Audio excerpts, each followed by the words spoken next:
great. All right, now we have a panel, and talking about, we're going to focus on long-term integration and a generational opportunity. We heard about the Manitoba example, that this is not a quick fix. This is a long-term effort on the part of all stakeholders together.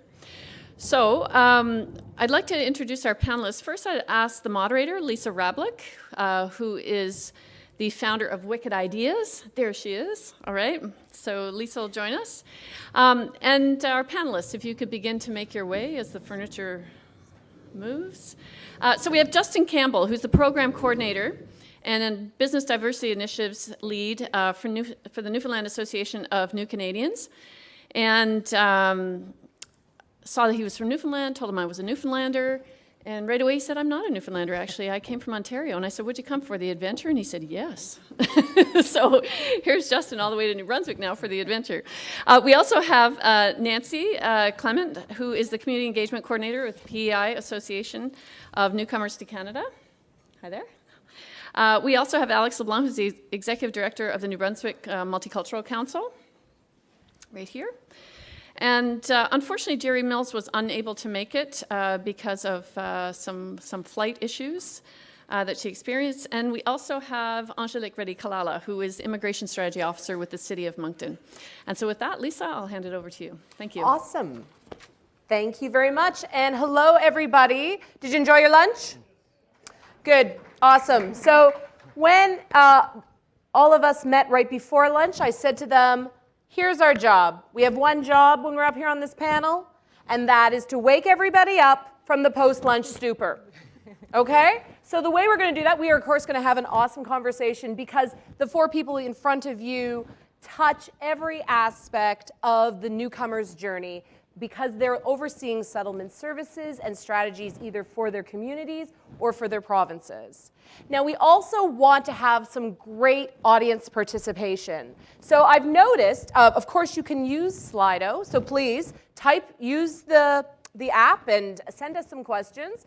And to kind of tease it out a little bit, I noticed that most of you aren't putting your names down, so you're coming up as anonymous. So in being inspired, the journalist in me, inspired by the fact that anonymous keeps showing up, I'm interested in if any of you have any ideas, suggestions, or questions about how to hack the system. So, with that, I'm going to give you a little bit of an introduction of who is sitting in front of us. So, we have Angelique here with the immigration strategy. She's the immigration strategy officer for the City of Moncton. And of course, from Kelly Tohill's awesome presentation this morning, we know that Moncton's doing quite well. So hopefully you're going to share some of your secrets with us on how you've used the Greater Moncton immigration strategy to drive growth in your city. Then we have, way over there, on my page, there we go. Justin Campbell, who is the Diversity Outreach Coordinator for the Association for New Canadians in Newfoundland and Labrador. Now, Justin is the other famous Justin from Stratford, Ontario, but I don't know that he's a believer. No. Now, much like the others you're going to discover on the panel, Justin is widely traveled, having visited over 14 countries, and he brings that experience to his work, building cultural intelligence in communities across Newfoundland and Labrador. So welcome, Justin. We're looking forward to hearing all about that. Thanks. Now, beside him is Nancy Clement, the Community Engagement Coordinator for the PEI Association for Newcomers in Canada. Nancy brings to her task her personal experience as a newcomer to places as diverse as Indonesia and Japan, and she also has a special knack at developing new solutions to old problems, as evidenced by her previous work as the founder of an alternative school and her work as an artist and a musician. So I look forward to some eclectic ideas from Nancy.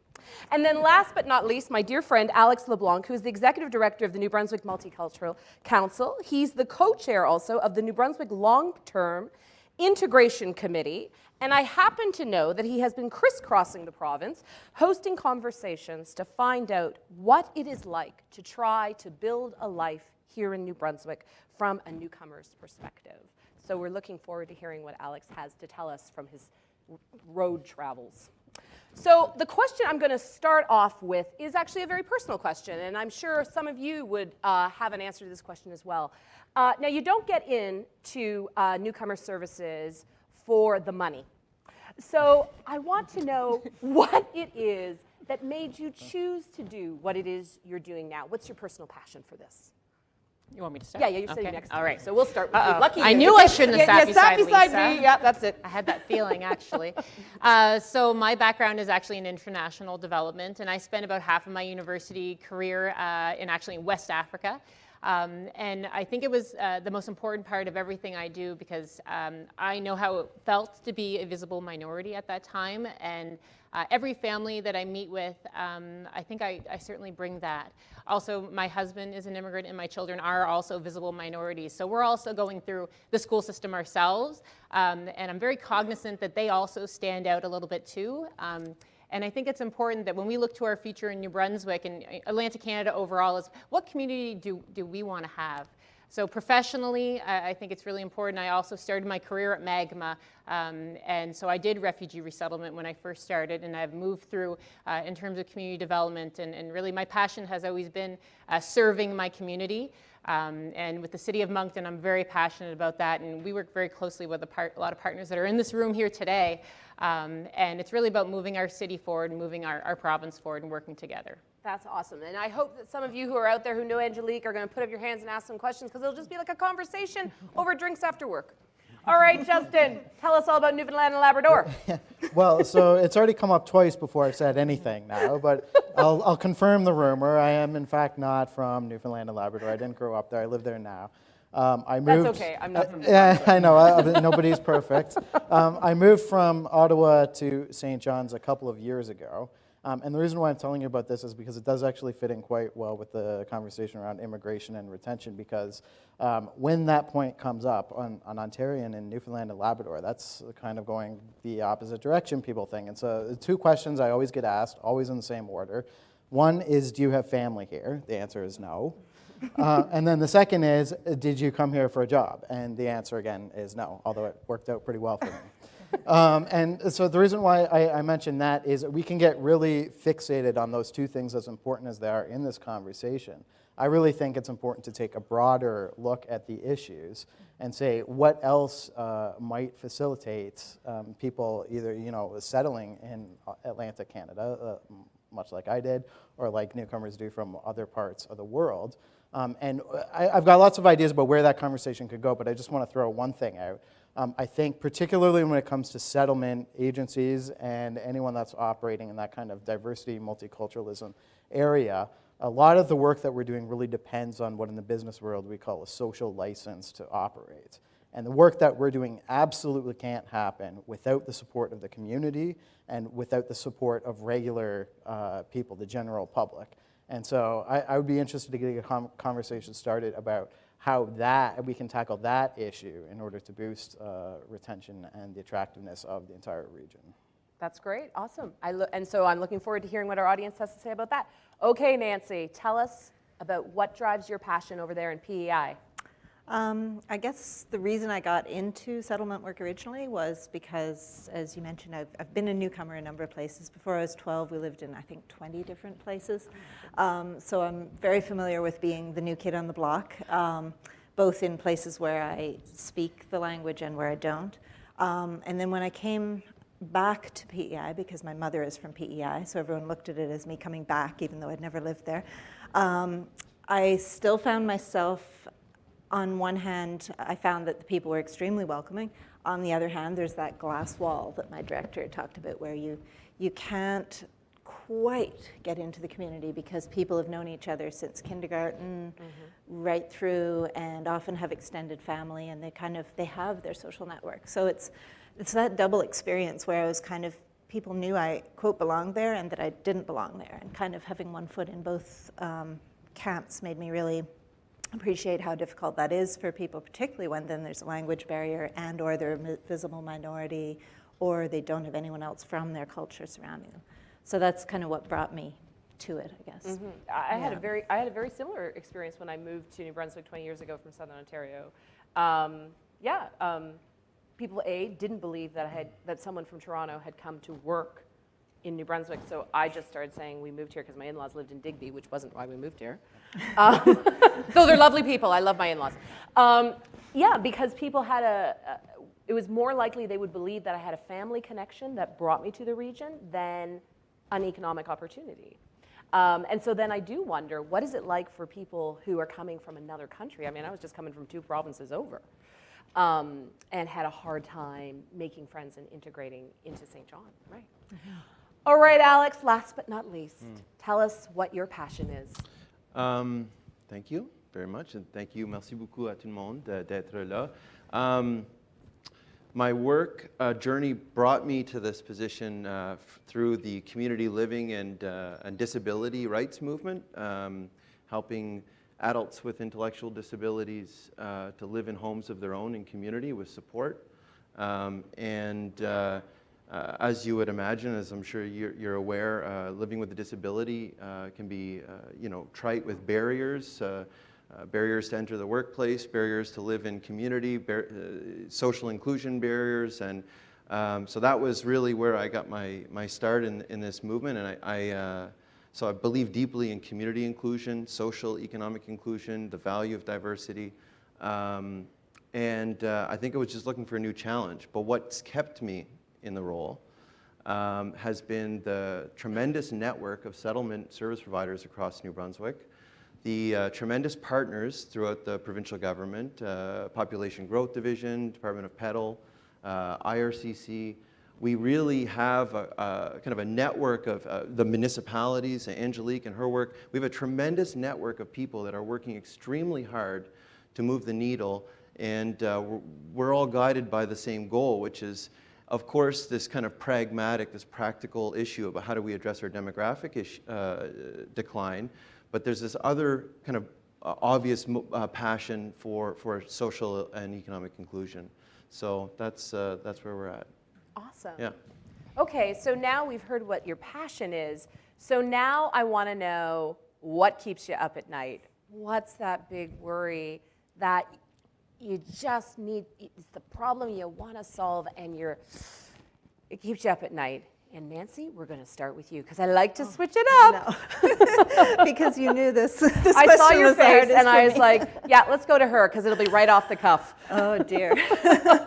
There are so many, I don't know where to start. But I don't know. I guess dealing with that glass wall thing maybe is one of the big ones. It's like, how do you get the community, the established community, to really reach out to newcomers, because newcomers are not always able to do the reaching out, because where do you reach? What Right. exists? So for established groups, be it Rotary Club to Home and School to municipalities themselves, volunteer organizations, all those multiple community groups, to really find ways to engage with newcomers and to learn to make themselves welcoming, because I think people by nature tend to be welcoming here, but it's just how to make the organizations, the groups, all of us en masse less intimidating and easier to just get into. Right, because that's not a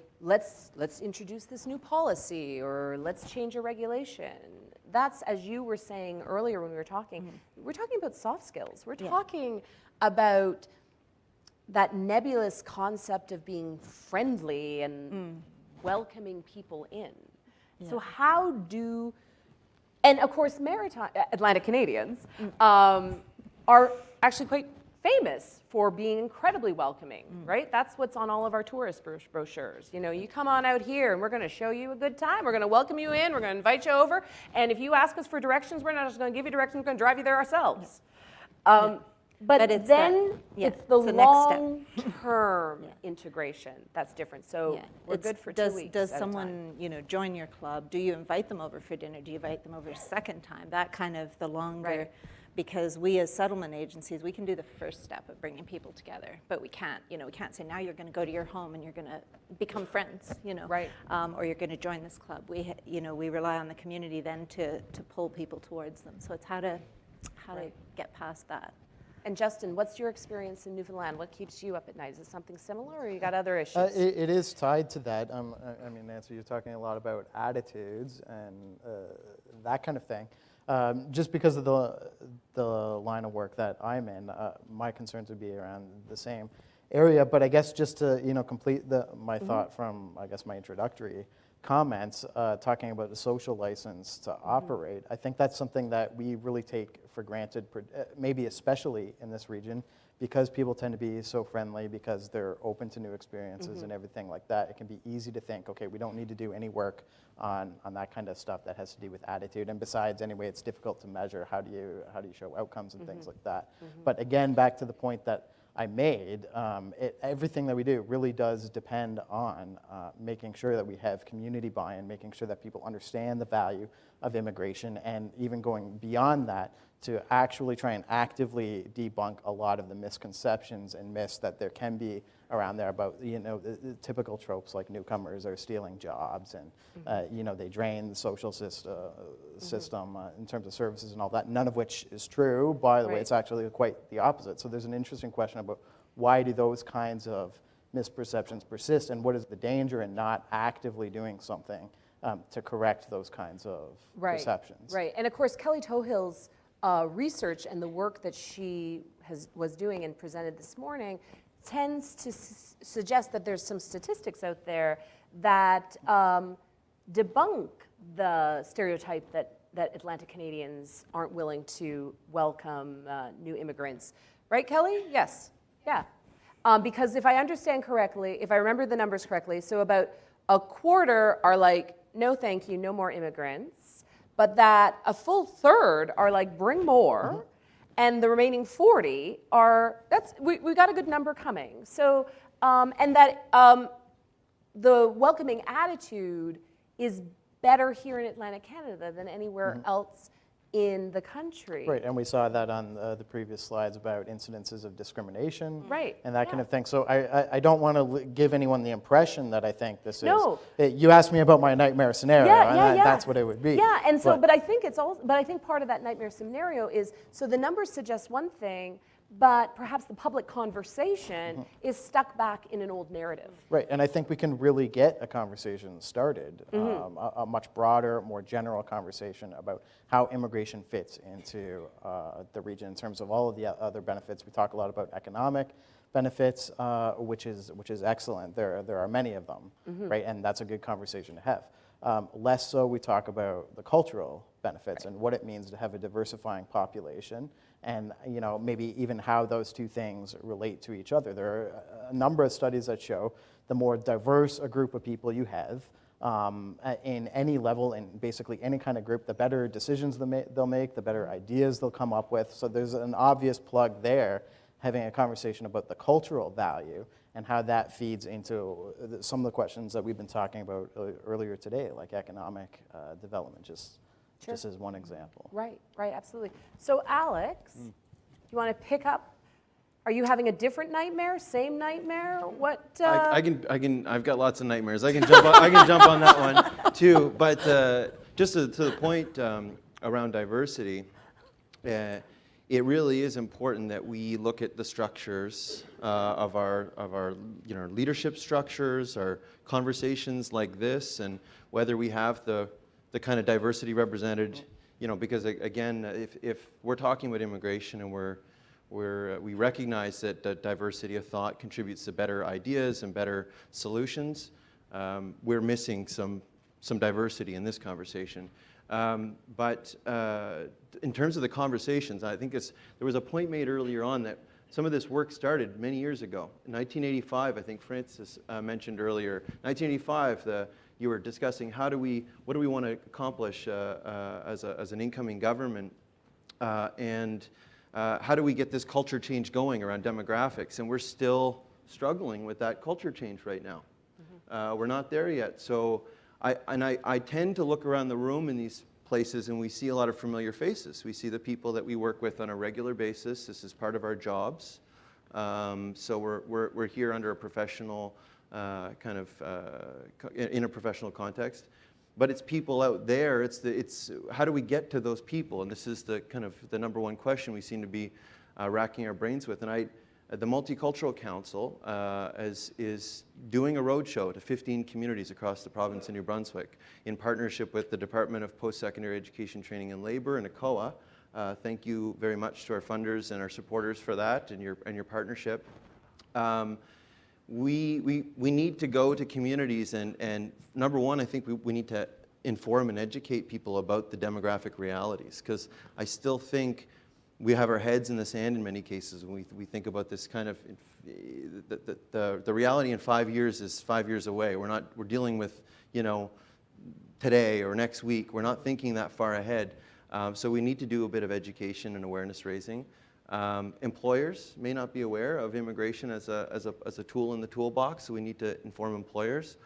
And there's a call to action for communities as well.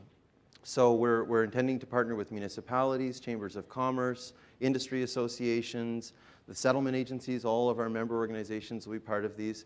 In the last 2 months, we've seen over 100 partners come forward to participate in this tour and these conversations in 15 communities across the province. So I think if we want to, if we want to know what they're thinking and what they're feeling, we got to go and ask them, and we got to create a space for that. And so that's one piece that's keeping me up at night and keeping me at the office late too lately. But yeah. That's good. All right. Now, Angelique, what keeps you up at night? Because you're a little bit different. You're in a city. You're not looking at a whole region. You're looking at Moncton. Mm-hmm. And it's important to note that we work very closely with Dieppe and Riverview as well. Right, and there's absolutely. representative in this room here today. So very much Greater Moncton and Southeast New Brunswick overall. So I guess the big thing that keeps me up at night is we have an immigration strategy in Greater Moncton. We're actually in the last year of our immigration strategy. It's about 90% achieved, and like any of you know, working on a strategy where you can achieve more than 50% of it is a huge win for our community, and we've certainly seen tremendous growth in our region. 51% of our population growth in Greater Moncton is now coming from immigration. And a lot of that has to do with tangible actions. Any strategy, like you know, is as good as the actions you put in place. And our community has worked very closely with the province, as well as the cities working together at the community level to put tangible actions in place. We can do as much as we want behind closed doors, which is still important. We still need to strategize and we still need to work on things, but we really need to be working within our communities, with our immigrant communities, to make sure that they are fully included, that they see visible actions. And so that has really been a focus since I started with the city now about 3 years ago, and is working with all of our partners. And what can we do to help match immigrants with jobs? So we've created sector-specific employment fairs just for immigrants and international students, where we're working now with about 120 employers. And literally what we're doing is we're taking those employers into the room and we're matching them with immigrants that have the skills and expertise. And so far we've filled almost 200 positions as a result. And even this Friday we have an international student VIP employment fair as well. I think right now we have 26 employers with over 500 available positions. That's one of those tangible actions. It's not only helping to match immigrants with jobs, but it's also helping us identify some trends, some challenges that immigrants are seeing, and also employers are seeing as well. So when we get information, feedback from those employers that we're working with, we're then telling our local pedal office and pop growth, we need more people, for instance, in the finance sector. We need more people working in insurance. And now we're starting to see more and more immigrants coming with the right skills and expertise. So I think our province has been doing a really good job attracting the right immigrants for the jobs. We also work very closely with international students as well. When I first started my role, international student retention was a long-term, medium level priority, but it became very apparent that it's actually a very short-term and very high priority. In Greater Moncton, we have a lot of Francophone international students. We have a lot of students at our MBCC, for instance, in our private colleges. And you know what? They want to stay. And in Greater Moncton, we have a lot of available positions. We just have a lot of great jobs. We have, great economic growth. And how can we connect international students to our community early on? And so what we did is we created a program called Branchez-vous, Get Connected, and it was in very close collaboration with all of our post-secondary institutions. For instance, University of Moncton, MBCC, and CCMB, who I believe are here today. We worked very closely. The starting of the school year, we do a kickoff event where we invite international students to learn about, entrepreneurship services, how to volunteer, where can I access language training. And we had about 30 community agencies that were present, and it was really to encourage international students to participate early on. And then throughout the school year, they get training from the post-secondary institutions on how to build a LinkedIn profile, how to look for a job, and also working with our settlement agencies on the language classes and things like that. So in Greater Moncton, it's very much it's a community impact, and how can we work as a community? And really, when every time I work with an immigrant family, is okay. What are you interested in terms of employment? What kind of sports do your kids play? Your wife or your husband, do they want to work? If so, what would they like to do? And we really focus on the whole family. And it's also building that capacity to it at a neighborhood level. And I look at United Way, who's in the room here, who's launching a diversity champion initiative thanks to funding for the 3 cities in the province. And that's really looking at people are, yes, moving to Canada, they're, yes, moving to a province, but they're moving to a city. And then most importantly, they're moving to a community within that city. And so how can we connect those new families to their neighbors, right? When you go to the neighborhood park and you meet other families, well, it's important that the immigrant families also know that when they go to the neighborhood park or the bus stop, well, that's where they're going to meet their neighbors. Or that's, if they like to play soccer or whatever it is, that we're connecting them with all the services in our community. And immigrants really come through different doors all the time. So sometimes they might access settlement services. Sometimes they might go right to their churches or to their mosques. Sometimes they might be very connected to their ethno-cultural associations. But it really matters what door they come into, what type of services we connect them to. So for us, it's really looking overall, and if we come up with any sort of challenges, how can we work in collaboration? And a lot of that's done through our local immigration partnership as well. That's awesome. And now I see someone is typing the questions, because I'm going to presume that Slido is not coming up on the screen. So I will read. Here we go. Canada's economic relationship with the U.S. influences cultural attitudes. How do we change or resist that monolithic narrative about immigration? Okay, who wants to go first? Justin or Alex, who haven't gone first yet. Which one of you wants to start? Well, I'm curious what we mean by the monolithic narrative of immigration. Okay, whose question was that? Can we have a little bit of an expansion on what we mean by monolithic narrative? About are we talking about how right now in the United States there's a pushback against immigration? Well, we can certainly pick up the Well, first we'll part of the decide. question. And again, this is why I'm hammering the point about social license and the need for public and community support, because if you neglect that area, things can change rapidly. And the United States is just one example of a country where that's happening. It's also happening in countries in Europe, other places around the world where there's a backlash against immigration, despite the facts, despite all of the benefits that immigration can bring to these societies. There's a growing backlash and lack of public support for that kind of thing. So the point that I really want to make clear here is that you can do all the work you want on things like employment, family reunification, language training, but none of that will matter if you don't have that support and if you're not taking active steps to make sure that people understand the value of diversity. And the United States is a frightening example of what can happen in those cases. And I would think that part, in addition to telling people the benefits and all the wonderful things that immigration brings, it's not being afraid to actually have those more difficult conversations, because it isn't enough to say to someone who's against immigration for whatever reason to just say, no, it's this way, and push out our information. It's about engaging them in a dialogue to try and see if we can get to the root cause of some of those things, and perhaps then hopefully change some attitudes. Right, and to a large extent, it isn't a fact-based conversation. It's more about anxieties that people may have. They may not feel like they have the ability to interact with people across cultural boundaries, because it's one thing to talk about that in principle, and it's another to be put in a job interview where you don't speak the same language as the person across the table from you, right? And what do you do in that kind of situation? Well, I don't know, right? So we do a lot of work, the Association for New Canadians in Newfoundland and Labrador, we do a lot of work around things like cultural competency, particularly in a business context, to make sure that people actually are prepared to deal with those kinds of situations when they come up. So that's one thing that we Oh, do. yes, Nancy, jump in. In on that. I absolutely agree, and I know that is a program that you run very strongly, and we also run a cultural inclusion training, different name, same type of program. I think a lot of settlement agencies do, and I think it's been a very underappreciated, underfunded possibly program across the country, because it's about the soft skills, it's indirect services, etc.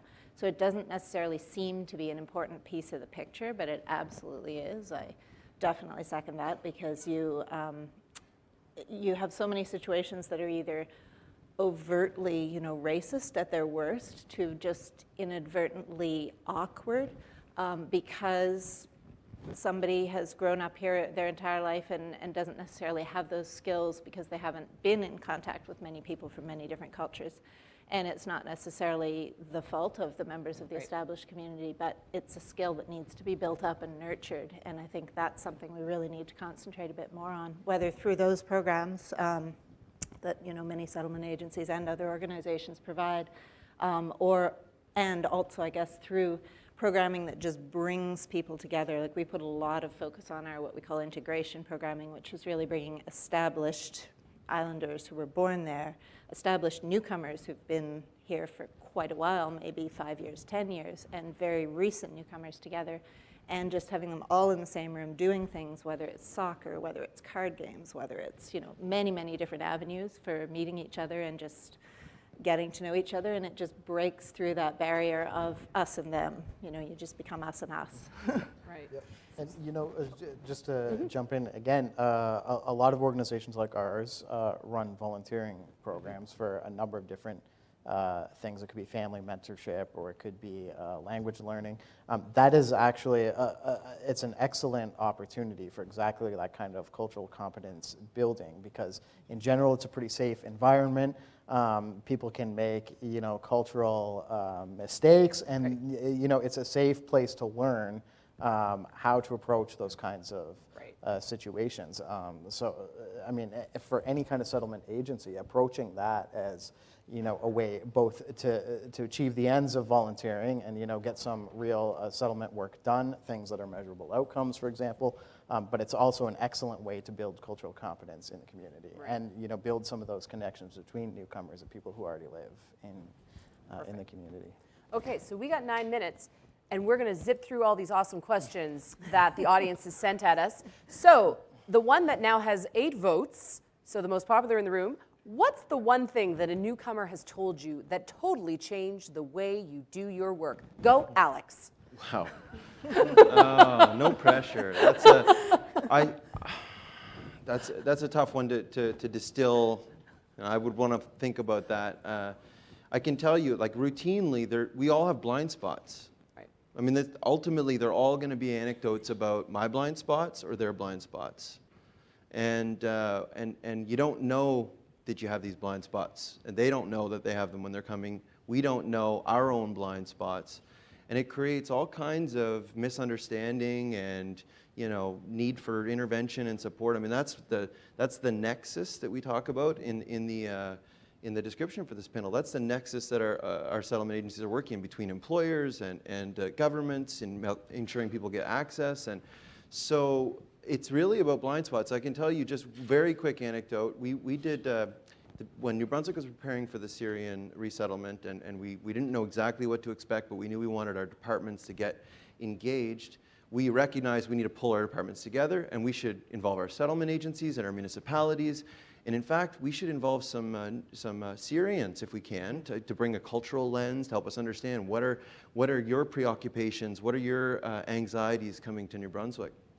And we were in this session with a bunch of public policy kind of, civil servants and service providers, and we had a few Syrian newcomers in the room. And they added a tremendous insight and perspective to our discussions. One of the points that stuck with me was, at one point, our facilitator was trying to get everybody focused. We're talking about God knows what the need was, employment or referrals or whatever the workshop was, and they were trying to get everybody back on task. And she said, geez, it's like herding cats. And so everybody kind of laughed because we know that expression in Canada. But the Syrian folks that joined our meeting didn't catch the reference.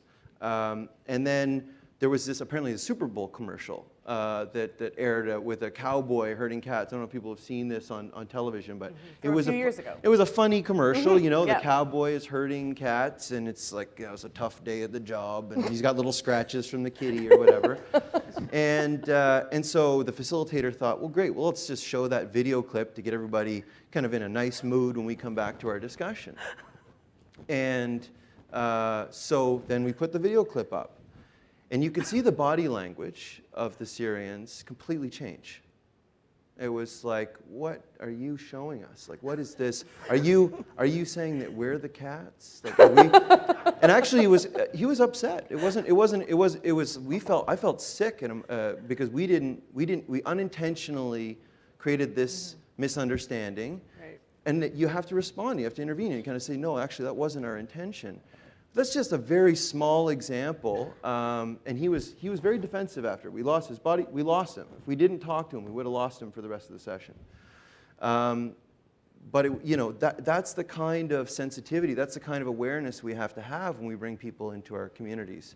And so, I mean, I could talk a lot more. I don't want to steal all the airtime, but this is the I root saw of it. Angelique nodding, and I heard while I you were work with talking. Alex So all the you time. pick up from Alex, and we're doing so well. They gave us more time. We now got 20 minutes. So Alex and I work together all the time. So, anyways, but I guess Is it like herding cats? no. He's very specific and he's very driven. He's very focused. So no, but big groups it can be. So I guess in terms of that, I would say it's not necessarily one thing. I feel like I have a unique opportunity working with the city. I hear all sorts of different information from different angles. So I work very closely with our settlement agencies, Magma and CAFE. I work very closely with the province. I work closely with IRCC and employers and community partners, of course. But I also have that unique opportunity that oftentimes when immigrants move to Moncton, they want to meet with the municipality. And so I get that opportunity to meet with them. And when I first started in my role, I honestly feel that the way that we should be seeing immigration is like an onion. And that's why I say it's a holistic approach to settlement. And every time we peel it back, every single person that we meet with has a different experience, has a different challenge, or also brings really a different value or a different opportunity to our community. So for me, it honestly is like an ongoing process, and it's an ongoing learning, I think, for our community. And I think I could speak to New Brunswick.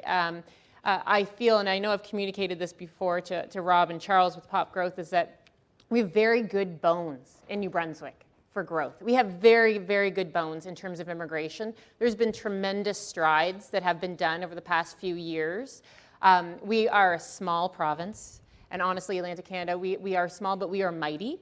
And the fact that we are small, we are nimble. So we can move quickly and we can adjust and we can create pilots and we can create strategies and those tangible actions to implement. And so for me, it's not necessarily that one thing. Every day brings something new. And it's how do we respond to that? And that's where really, when we're looking at the bones, we've worked a lot on labor market. We've done some great strides on that. And so now how can we bring it to also the community level? And how can we ensure that when an immigrant's moving into an apartment building or moving into a neighborhood that they have at least one friend in that community that can bring them to the park or go for a walk with them or tell them about blue, green, and clear garbage bags so their neighbors don't get mad at them. How can we kind of look at the people overall and work with each one of those families? And I think there's a lot of value too about working with the spouses. And I know that, I believe Francis, you had mentioned that this morning too, is we often focus on the principal applicant and the principal applicant, whether they're opening a business or whether they're getting a job, but we really need to also, and I know many people are doing that, is also ask the questions about the family and what do they like to do and what do they want to try, right? I'm looking at one of my colleagues, Nicolas. I told him I was going to mention him. Bertrand, he's working now with Alex at MBMC. And he's from Belgium, his wife's from Brazil. They're both extremely well integrated in the community. Actually, Nicolas and I's son play hockey against each other. They're both 6, so they're still cute on the ice. But I mean, there's also more and more immigrant families getting involved in hockey. And so I guess when we're looking at a community level and how can we break down some of those barriers and some of those negative discourse, I think if we could just get people involved in the community. So rather than serving people, they are literally just a part of our community, and they're people that are on our sports teams, people that are working in our companies, you know, whether IT or business service centers or whatever it is, that they become a part of the community. And I think that would be probably my biggest message, just looking overall at people and developing clear strategies, but with tangible actions that really promote growth and make sure that people are just fully included in their communities. Well, the next couple of questions kind of drill down, and that the question at the top of the screen is asking from a locals perspective. So some locals are shy about religions and customs and diet, etc., that they're not aware of, that leads to less integration. So how do you create more awareness amongst those who will not seek out that knowledge? Justin, you want to tackle that? Well, I think that's you. That's social license right there, right? It is, and I do a lot of work around this area. To some extent, necessity will force people to start thinking about these issues. For example, if you've got a job that you can't fill, and maybe you go through one of the excellent programs like AIP, and you hire someone, and then suddenly you realize, oh, now we have to deal with things like time off and accommodations and all of that. So that can create an opportunity, not necessarily automatically a positive opportunity, but an opportunity for exchange and to learn about other cultures.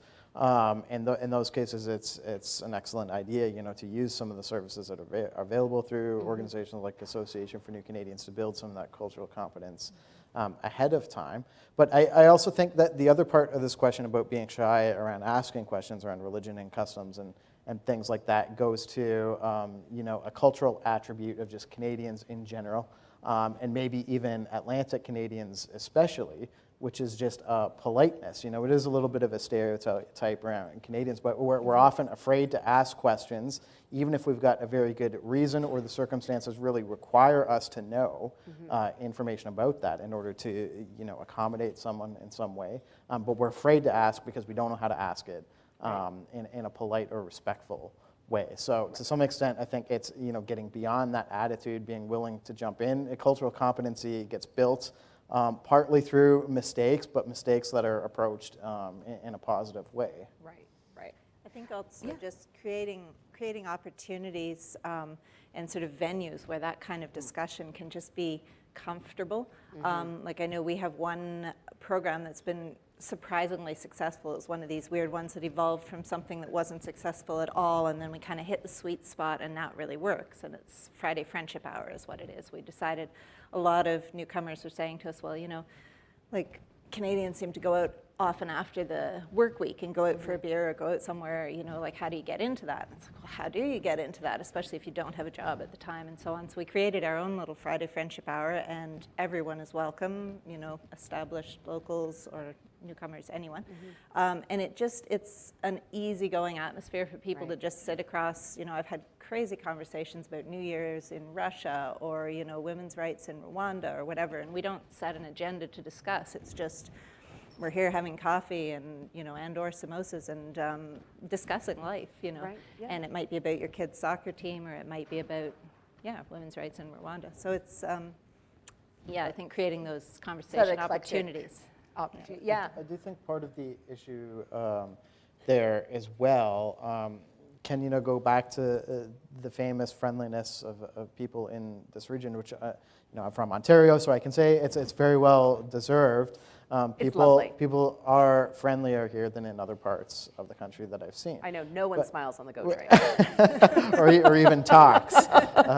But I do think that can work both ways. It can be a real positive because it can be a great foundation to get people thinking about, well, how can you extend that into things like cultural competency?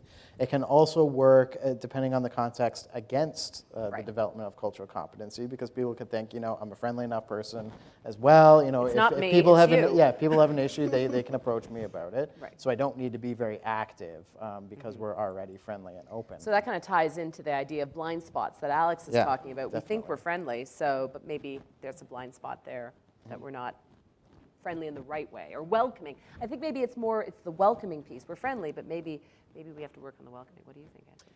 Yeah, so I guess kind of to flip that a little around too from a community perspective, when I saw that, that question there in terms of locals being shy, I think about the capacity that our ethnocultural associations have. So for instance, in Greater Moncton, the Vietnamese Association celebrates Lunar New Year. The Chinese celebration this year was enormous. It actually had 900 people at the celebration at the casino in Moncton. It sold out. And there's people from all over the community that were there.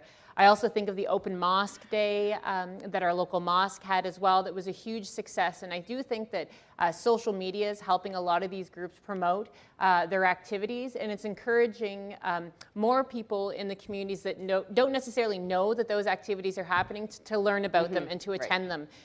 So every year those events are growing, and I think it's important to support those. With the City of Moncton, we recently created, our council created an immigration grant. It's a small grant. However, it provides seed funding to settlement agencies or public post-secondary institutions, as well as ethnocultural associations, so they can also really grow some of their activities. So that's something new for us. But it is interesting, though, how our community is definitely evolving, and quite quickly, too. Yes. Yeah, And absolutely. so, and I mean, even think of this weekend with Université de Moncton, it's Soirée Internationale. So I guess if we could each kind of take it upon ourselves to encourage our neighbors and people within our social networks to attend those type of events, and then they in turn will find out how great it is. This year my mom attended many of the events with me, and it was the first time for her. So I think it's just kind of reaching out to people in our community and inviting them to attend with us, because we're obviously the converted, we're already all here, but how can we get those other people, our family members and their friends, to also participate? It's and that's how I think we're going to grow in New Brunswick. It's really a lot of it's word of mouth and networking. Right, yeah. It's quite interesting that in this era of digital tools and everything, that perhaps the best way to integrate newcomers into the community is old-fashioned face-to-face, getting to know you, building relationships. Yeah. No. All right, so the question with the 7 thumbs up, talking about it, technology. What do you think about retention of the second generation of immigrants, so the kids? What should we be doing to get started? What should it be? How should we start? Nancy, why don't we start with you with that question? I don't think you've had an opportunity to lead off a conversation. And PEI is kind of interesting because, of course, as we saw from the stats that Kelly was showing us, PEI is below the national average on retaining everyone but refugees. Which I do want to make one little comment about stats being deceptive. Yeah, because please. if someone moves from Charlottetown to Moncton, that's a loss in ours. Whereas if they move from Barrie, Ontario to Sudbury, it's not. You know what I mean? Right. We're very small. It's tiny. It's hard not to lose people Just to hop over across that the bridge. distance. And, yeah. However, and we're improving. But yeah, I think the second generation, I mean, we have a team that works specifically with youth. Youth settlement services. We're actually the last province to now have settlement workers in the schools, which we've been fighting for a long time. So I think that is really important, so that they're not just called in to put out fires once the fires are burning, but that they can actually be there to, help the kids as they integrate. I mean, I think kids, I guess we're talking second generation, so, born here. I guess part of it is, are they still facing the barriers that visible minorities face? That's one of the questions. And if so, then, that needs to be constantly dealt with just on a societal level. I know we're celebrating International Day for Elimination of Racial Discrimination today, and we've got actually an activity going on that we're partnering with the community of Stratford that is family-oriented, it's parents and kids together talking about how do we become allies to combat racism. So we have a bunch of examples that we're kind of role playing there about kids in hockey teams, kids in school. What happens if someone calls you this or that? What should you, as the non-visible minority child, do to be an ally to your friend? So I think more work on that area is huge. And also just assuming that particularly if somebody comes as a refugee, that those barriers aren't going to disappear overnight because they may have come with almost nothing. That puts them in a very low income situation in this generation, but how does that impact the next generation? So I think looking at all those aspects and taking them into consideration and just giving the extra support that's needed for those children to become, just perceiving them as really successful adults. And Right. what needs to be in place for them to become those really successful adults that they can be. So we've got 3 minutes left. So let's take a zoom down the panel one last time. There was that question I saw. We'll use it. What would be your 30-second pitch on why communities need to be doing more to integrate people into their community? 30 seconds is always tough for me. So I know it's tough. Alex has to think about it, so that's why Yes. I'm giving him time. So Yes. when we get down to him, it's going to be awesome. that is true. He will perfect it. Hurry up. Get it going. So I do think that local immigration partnerships play a really great role in getting community members, all levels of government, immigrants themselves, ethnocultural associations, you name it, around a table towards a common objective. We're excited this upcoming year we'll be creating a new immigration strategy for the next 4 years, as well as implementing a new immigration website in Greater Moncton that we're pretty excited about. So for us, it's really just the collaboration and that ongoing collaboration that we have with the provincial government, with the federal, and all other stakeholders. So I think we have really good momentum in New Brunswick, and I feel very positive about how we're going to be moving things forward, and it's really just the beginning. Our biggest advantage is that we are almost like a blank canvas, and that's what I tell newcomers. You don't necessarily have tons of competition, and you have great opportunities and great supports to be able to launch your business or to work within your field. So I think we should see this as an opportunity, and we have great opportunities for growth in the future. Awesome. Okay, Justin, 3 seconds. Okay, 2 seconds. 30 seconds. 2 sentences. 2, 3 sentences. I don't Go. know about 2 sentences, but a big point is demographics. Again, in Newfoundland and Labrador, we saw the stats, but this is particularly acute in Newfoundland and Labrador. Oldest population, in fact, most rapidly aging population in the country, trends toward outmigration, things like that. That means that immigration is just a growing necessity there. But that is a lot, to some extent, a negative case. It's about, we can't do anything else, so we need immigration. So you really have to complement that with the real benefits and value of a diversifying population, how that can boost innovation, entrepreneurialism, and in general drive the economy. Awesome. Nancy. I'm going to say my why is because a diverse community is a stronger community, and the how is to make sure that newcomers are involved in decision-making roles on boards, as employees, staff, volunteers, etc. Love it. Okay, Alex, wrap it up for us. I'll build on some of the points that were made. I think we have still some way to go in terms of moving this from a fringe issue to a central issue. This is a kind of a group of people that are focused on this, but the rest of the machinery of government, provincially, municipally, they don't understand that this is central to their future. That we're not there yet, and it's not a fringe issue; it's an existential issue. We have over 20,000 people that are working for the provincial government right now. Do they all know that this is their strategy too? Do they know that this is their mission too? I don't think that they do yet. We have some work to do there municipally, and I know Moncton's an excellent example, but there are multiple municipalities in New Brunswick. The mayors often get it, and there'll be a couple councillors and maybe 1 or 2 people in the city organizations that get it. But does the entire municipal workforce understand that it is actually their role to be agents for welcoming newcomers? Right. From the bus driver to the snowplow operator to the law enforcement officer, it's actually all of our work. That's and right. we have to build that capacity. So long-term integration, we got to harness the horsepower of government, the 20,000 plus people in the provincial government. We've got to harness our municipal workforce and kind of grow the tent. Awesome. Yeah. All right, give it up for this panel, everybody.